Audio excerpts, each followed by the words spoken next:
Yeah, good morning, everyone. You can see on the slide there, the other person mentioned is Jane Brinkoff, who was actually going to be giving this talk this morning, but unfortunately, her mother, who lives in the UK, got quite ill, so she's had to go over to London. But anyway, I was intimately involved in the project and very happy to talk about it. And the aim of the project was very much about promoting and creating livable communities at the local government level for people of all ages, abilities and backgrounds. It was funded by the New South Wales Office of Ageing. It was trying to find a way to get whole council thinking about an ageing population. And I don't know if you saw it, but one of the strategies we suggested in that research project was work out a way of getting sort of cross-council buy-in for the whole ageing project. Certainly we saw in a lot of councils in that project there was intense interest in the community services sections of councils, but trying to get the rest of council staff, the professional officers, the councillors on board about that process, we saw as a challenge. And if you like, the CODA project was one way of taking up that challenge. One of the things in the CODA project was actually to look at the variety of checklists available in the ageing space, the World Health Organisations, and what we tried to do was, or certainly Jane did in that process, was to develop a short and simple list of that projects. So there's just a list there of the checklists that were used in the CODA project that had a variety of international, national and local checklists. We saw from those checklists that the very prominent were these 5 features: footpaths, seating, lighting, wayfinding and toilets. So we tried to address those issues in the certainly in the workshop project, and we thought that just thinking of these features could help people focus on older Australians. And surprisingly, whereas when you look at this list, you probably think it's reasonably sort of self-explanatory, engaging the variety of stakeholders in addressing the design and maintenance issues on that list really showed how there was varying levels of awareness about all those issues between members of council staff and certainly elected officials. As part of the CODA project, the LGSA helped with calls of expressions of interest for councils to be part of the project. And we ended up with a range of councils, including, I think, a number of people that we'll get a chance to have conversations with in this room that were partners in bringing that CODA project to the local council. We're trying to very much think about how to get local government thinking and planning for an ageing population. If checklists aren't making a difference, what will? We're trying to create an opportunity, or CODA is, for people to find out for themselves the importance of these issues. The process was very much around a workshop process that I'm going to talk a little bit more about later, but very much the idea of trying to learn from people in the room. We didn't do a lot of talking. The workshops ran basically from about 10 o'clock to 3 o'clock. It was very much getting people involved in individual activities that we'll describe a little bit about later, but getting councillors, staff members, but also the community. Having a, I'm an educator, and one of the things that you look for in an educator is what we call the light bulb moment. You can be in a classroom with a group of students and you actually see little light bulbs on their head turn on. And something that's confused them for almost their entire life suddenly has become clear. Happens once or twice in your career as a teacher, maybe a few times more than that, not all that often. But one of the things around the workshop, there was an incredible number of light bulb moments where an older member of the community was explaining to the council engineer why, basically their access onto the roadway wasn't working. And the engineer, the little light was coming on their head, and they'd never actually understood that process before. And someone was explaining, okay, if I'm trying to help my mother off the footpath onto the road, I need a bit more space, because otherwise her, me, and a walker can't fit. And the engineer going, but there's a standard. You know, the standard says that's okay. And actually demonstrating that process to the engineer was one of those light bulb moments. And, you know, if there's some engineers in the room, they're probably across that already, but certainly some of the engineers had some, you know, revelatory moments. And we'll talk a bit more about that when we talk about the workshop that was, I think, was very useful. We tried to individualise the workshops for each council, so we used their ageing strategy, their integrated plan as part of that process. We pulled some data about the ageing trends, and they were mentioned at the start of the meeting, but one of the things, if you're really into ageing, go up to Great Lakes. By about 2030, 55% of the people in Great Lakes are going to be over 55. 55%. It's sort of like, you know, it's death by scooter walking down the street at the Great Lakes at the moment. Imagine what it's going to be like by 2030. I think I quite enjoyed going there. I felt young, but the point about the challenges for you know, various councils, they're really, the rubber's going to hit the road. And, you know, opportunities like today I think are incredibly important. People just haven't got an idea of, I think in some councils, about the scale and nature of the project. We ran the workshops in March and May. Ryde was the first council, and William is here from Ryde. We might hear from William about some of that process later.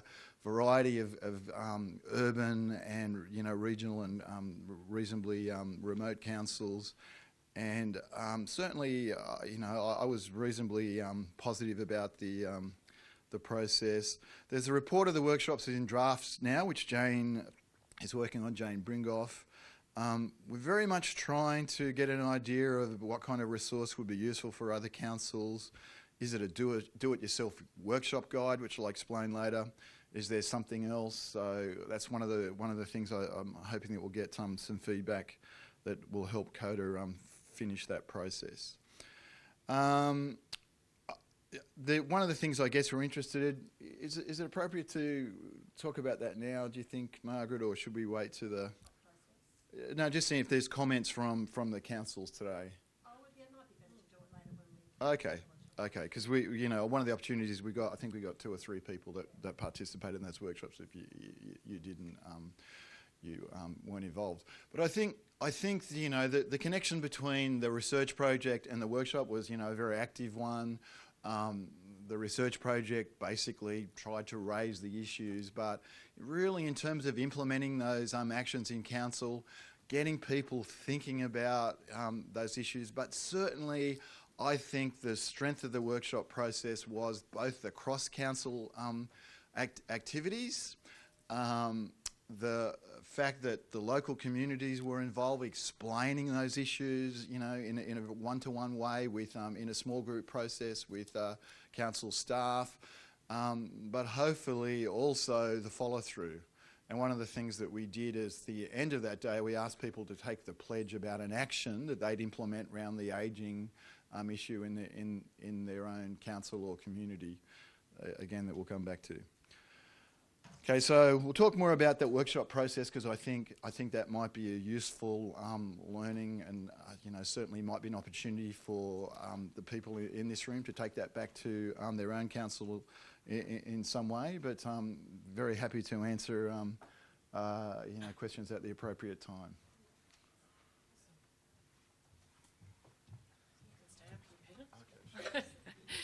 Thank you very much for your presentation, and I guess it just really does make us think about the different issues that we were all facing, and the ageing population and the impacts that does have on the bottom line, and trying to get that point across to the whole of council. Now there's an opportunity for anyone to ask questions of either Margaret or Peter. Does anyone? This will wake you up. Come on, think. It's got to be a question. Well, I'll have a question. What do you think is the best way to engage with the whole of council? With the whole of council, well, I actually think that that process, you know, was quite good. Where you actually had the elected officials, senior council staff and the community in the one room talking around the issue in a very structured way with evidence about the what's going on in the local council, what the population forecasts are, but also in a non-threatening way. Basically to work through some workshop processes where you actually ask people to think about what the implications of ageing are and what different needs of their ageing community might be over time. And I think, like, so many things, I think people have got a lot of, they're very well intentioned around the ageing issue, but for a lot of people there's just, some limits of knowledge around that process that almost a more experiential, process helps. So one of the staff was explaining, for example, in the garbage area, they actually took the council officer responsible for organising the garbage projects out to a visit an older woman at her home and showed the problem of this woman trying to get her recycling bin down her driveway, which was reasonably steep, out onto the street. And the engineer actually seeing that process, I think, changed their attitude about that. And that's one of the things that came up time and time again in the workshop process. Just the economies of scale for the larger bins and less frequent garbage collection makes it difficult for an older person, just in terms of the weight of the bin. So Great Lakes Council's got now is anyone from Great Lakes here that might be able to explain it? Yeah. Would you like to explain something about that, your garbage process, where the resident can actually pay a little bit extra and get the service to roll in and roll out their garbage? Am I on? Yep. Yes, Peter, you've just actually described it. They can pay a small extra fee and the garbage operator will get out of truck, go up driveway, bring garbage down, the machine does its thing, take it back. Yeah. So, and actually our waste people have been quite good about it because they're subsidising it and it's nowhere near the actual cost. Yeah, it is reasonably cheap. Caught somewhat off guard. I can't think what the actual price is, but it's not a lot per year. $1 a week or something, but yeah. Do you have to be old to do that? I'm thinking that sounds really great. For when you forget. Always. That's right. Yeah. Anyway, but that was certainly a very popular service amongst the older community, and it was partly an issue that bounced off the interaction between the ageing staff, the older residents, and the service provider. Question at the back there. Hi, my name is Andrew Lowe. I'm with New South Wales Trade and Investment. I have a particular interest around economic development, and Trade and Investment Commissioner report 2 years ago now, the foresighting study, which talked about, and one of the key drivers is the ageing population and what the impacts are going to be on the economy in 10 years' time. One of the things that's come out of that is the engagement of older people, maintaining them in the workforce. What consideration was given to that in your discussions? Certainly in the research report, we one of the things we're trying to highlight is just that notion of people seeing ageing as a problem, whereas in a lot of areas it was a huge opportunity. So the North Coast, is probably the best example, where a lot of people with a lot of resources and a lot of talents are basically relocated up to the North Coast. There's an opportunity for them to participate both in the paid workforce, but one of the great examples from Richmond Valley was the way the council had basically garnered the resources through a volunteering process around a lot of very talented, resourceful older people to basically drive their services forward. So we saw one of the things that has probably missed some of those opportunities in ageing, and people seeing it as a problem, extra costs. But the resources, both in terms of the local economy, so you're looking, you know, if you're a business that can cater for those people in Great Lakes, you'll clean up. You know, if you look at providing a different sort of service that's more age friendly, there's a real opportunity for you in a business sense. And certainly in a lot of councils, you know, in that coastal belt, a lot of those retirees are in the sort of part-time labour force, sometimes in the volunteer labour force, as I mentioned. But I think one of the things we're trying to talk about in that report is look at the opportunities that an ageing population can provide. Don't just look at it as a sort of burden on council's finances. I think there was another question down the back there. Is that? Yes, William Davis from Ryde. I'm wondering, you've sort of started to answer this question in various ways about the comparison between Great Lakes and perhaps the rest of us. Yeah. How much does that figure of the doubling or the 55% in 2030 really, do you think that drives councils? And what's the comparison up the coast? Because there are other older communities towards the North Coast area. Yeah. Great Lakes is probably top of the pops in terms of, you know, certainly on the current projections. But most of those mid-North Coast, North Coast councils, you know, they're looking around the same, you know, levels.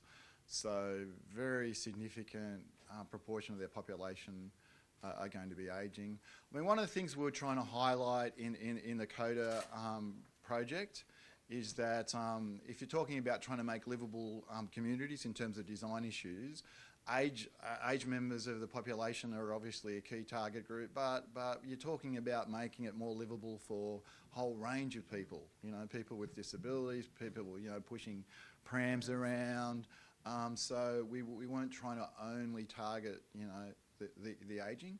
I mean, I think the response for councils is probably going to change depending on what the population makeup is, but I think almost all councils are going to experience such an increase in the proportion of their age population. They're going to have to react in some way to it. I mean, there's no council that I don't think won't be exposed in some way. Thank you for that question, William. Any further questions? Yep. When's the CODA project report? When's that likely to be published?